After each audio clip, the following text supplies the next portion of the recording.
last night we had a really powerful night last night. I talked about angelic visitations, right? And how, we're going to be encountering angels and in our dreams and visions and things like that. And that's something that, it takes for your spiritual eyes to be open for you to encounter all those things, right? And if you desire and you really seek the Lord, I'm telling you, God is going to open up your eyes in tremendous ways, tremendous. So I want to start off by sharing with you guys this dream that I had this morning. Last night when I told you guys, let's pray for the Lord to open up your eyes, God continued to open up my eyes even more every day, every week. And my prayer for you is that you're going to be able to see things in the realms of the spirit that you've never seen before. That God will open up your eyes to see what is going on around you, because so many of you have no clue what's going on around you. So I want to start with this dream, a prophetic dream that I had. Now, this past 2 weeks, I've had so many similar dreams like that, right? These are prophetic, angelic dreams that God is showing me something. So the dream that I had is this. I was in this house, right? It was in the room. I've never been to that house before. I don't even know where that house is located. So I went in that house. I was in there, and there was this almost like a hammock bed that was there. It was a long bed, right? You know how when people are sitting on the trees, like you look like in the islands, right? Or like in southern states, like, Florida or resorts, right? They have hammocks and they put in the middle between trees, and it's nice, long, comfortable. So I'm in this room and I looked, and there was this man. He was wearing all white, a black man, right? And I recognized the person who was there, and they were tall, laying on this hammock type of bed.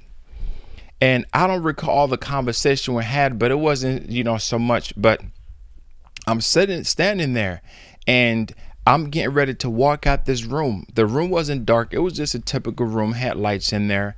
Again, anytime that you have dreams, you have to pay attention to the context of that dream.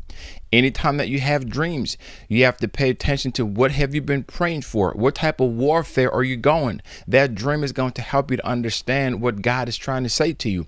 So I was getting ready to leave out of this room, and the man that was laying in the bed, right, he pointed, he said, watch out, there's a snake right there in front of you. I didn't see the snake at first. So I'm walking out this room now, and I saw the snake in front of me. Now, this is one of the weirdest type of snakes that I've ever seen in my life. The snake didn't have, when you see snakes, they have their heads, their eyes, their fangs, whatever, and they have, they can stand up. But this particular snake almost looked like a worm, but it was a snake from the shape that it had. And it had the color of like a hot dog, like a hot dog, that color, like brownish, whatever color, right? So it was about maybe 2 feet or something like that, 2 feet, 2.5 feet long. It wasn't that long. But I'm standing, I'm like, how did this man see that snake? And the crazy thing about it is this. He pointed to the snake, and he did not really even look at the snake, but he just knew that there was a snake in front of me. And I'm like, wow, that just blew me. In the dream, I'm like, okay. And I walked towards the snake. And as I got closer to the snake, I was trying to get it out the way. Now, the snake never came to attack me. The snake didn't have a front or a back. The front looked like the back, and the back looked like a front. So I didn't see any heads. It was the weirdest type of snake I have ever seen in my life. I'm telling you, I have never seen a snake like that. So it's about 2.5 feet long. So I walked towards this snake, and the snake started slithering a little. And then the snake it wasn't trying to attack me, right? So the snake went and hid underneath like a little dresser, right? So I went in, I was trying to get rid of the snake. I was trying to get it. And then the snake moved again, but as the snake moved, the snake got longer. It went from like a 2.5 feet, and it kept growing. It was getting longer and a little bit bigger. And I'm just like, wow, this is crazy. And the snake left from one section that it was trying to hide from. I was trying to get the snake. I'm like, I don't want this snake to bite me. But it was crazy because I didn't see the snake head. I didn't see the snake. It was just like, this is ridiculous. I've never seen a snake without a head before. And I'm like, God, this is just out of this world type of stuff. And it was kind of running away from it. I was trying to get it, but it kept running away from it. And I was thinking, oh my goodness, I hope this snake don't hurt me. But again, the snake went and finally went underneath another hiding in the bedroom, right? Underneath like a cabinet.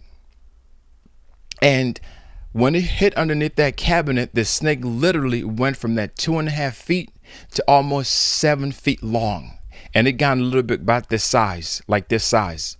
So it went from 2.5 feet long to 7 by 7 feet long. Like it wrapped around underneath the cabinet that I was looking at, underneath the dresser. And I'm like, oh my goodness, this snake just got so big right in front of me, right? And it seemed like every time that the snake would hide somewhere, it got bigger. So I finally went and I was trying to get rid of it. This man that was laying on like a hammock type of bed, he stood up. He was tall, had on white. He was probably maybe like 6'2", 6'4", his height. He wasn't sure. He was way taller than me. He went to exactly where that snake was. He grabbed it with his hand.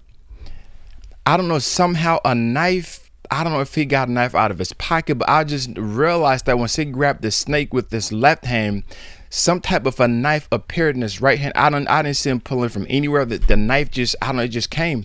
He took that knife and cut up that snake in pieces, cut it up. And then boom, everything just ended.